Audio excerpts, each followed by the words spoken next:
السلام علیکم ناظرین کرام، شروع کرتی ہوں اللہ تعالیٰ کے بابرکت نام سے جو بڑا مہربان اور نہایت رحم والا ہے۔ حضرت ابو بکر صدیق رضی اللہ تعالیٰ عنہ سے روایت ہے کہ رسول اللہ صلی اللہ علیہ وسلم نے بیان کیا کہ دجال مشرق کی ایک زمین سے نکلے گا جس کا نام خراسان ہے۔ دجال جوان ہوگا، گھرگھرالے بال ہوں گے اور اس کی ایک آنکھ پھولی ہوئی ہوگی۔ جو شخص اس کو پائے وہ اس کے سامنے سورہ کہف کی ابتدائی آیات پڑھے، اس لیے کہ یہ آیات تم کو دجال کے فتنے سے بچائیں گی۔ دجال اس راہ سے خروج کرے گا جو شام اور عراق کے درمیان واقع ہے اور دائیں بائیں فساد پھیلائے گا۔ حضرت ابو ہریرہ رضی اللہ تعالیٰ عنہ بیان کرتے ہیں کہ نبی کریم صلی اللہ علیہ وسلم نے فرمایا، دجال ایک سفید گدھے پر سوار ہو کر نکلے گا جس کے دونوں کانوں کے درمیان کا حصہ 70 باغ چوڑا ہوگا اور ایک باغ دونوں ہاتھوں کی درمیانی فاصلے کے برابر ہوتا ہے۔ صحابہ کرام نے عرض کیا، یا رسول اللہ وہ کتنا عرصہ زمین پر رہے گا؟ فرمایا 40 دن۔ اس کا ایک دن تو 1 سال کے برابر ہوگا اور ایک دن 1 مہینے کے برابر اور ایک دن 1 ہفتے کے برابر ہوگا اور باقی ایام ہمارے دنوں کی طرح ہوں گے۔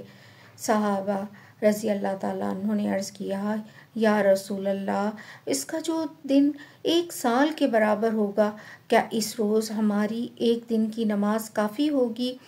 فرمایا نہیں، بلکہ وقت کا اندازہ کر کے نماز پڑھنی ہوگی۔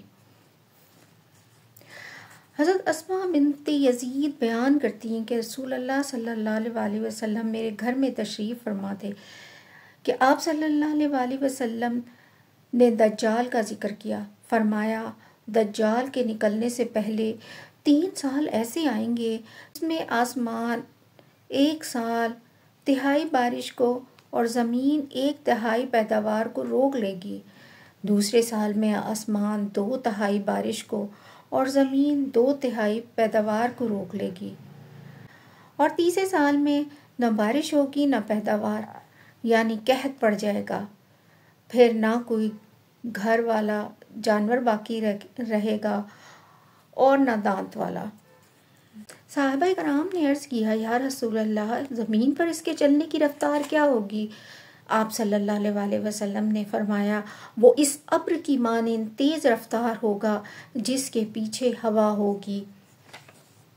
وہ ایک قوم کے پاس پہنچے گا اور اس کو اپنی دعوت دے گا، لوگ اس پر ایمان لے آئیں گے، پھر وہ آسمان کو بارش کا حکم دے گا، ابر آسمان سے زمین پر می برسائے گا اور زمین کو حکم دے گا، زمین سبزہ اگائے گی، پھر شام کو اس قوم کے مویشی چر کر آئیں گے، ان کے کوہان بڑے بڑے ہو جائیں گے، دھن دودھ سے بھر جائیں گے۔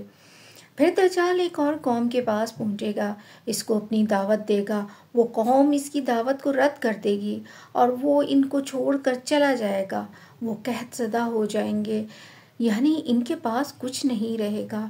پھر دجال کا گزر ایک ویرانے پر ہوگا اور اس کو وہ حکم دے گا کہ وہ اپنے خزانے کو نکال دے، اور وہ خزانے اس طرح اس کے پیچھے ہو لیں گے جس طرح شہد کی مکھیوں کے سردار کے پیچھے مکھیاں ہو لیتی ہیں۔ پھر دجال ایک شخص جو شباب میں بھرا ہوا ہوگا اپنی دعوت دے گا، وہ اس کی دعوت کو رد کر دے گا۔ دجال غضبناک ہو کر تلوار مارے گا، اس جوان کے 2 ٹکڑے ہو کر اتنی دور جا گریں گے کہ دونوں کے درمیان پھینکے ہوئے تیر کے برابر فاصلہ ہوگا۔ پھر دجال ان ٹکڑوں کو بلائے گا اور وہ جوان زندہ ہو کر آئے گا۔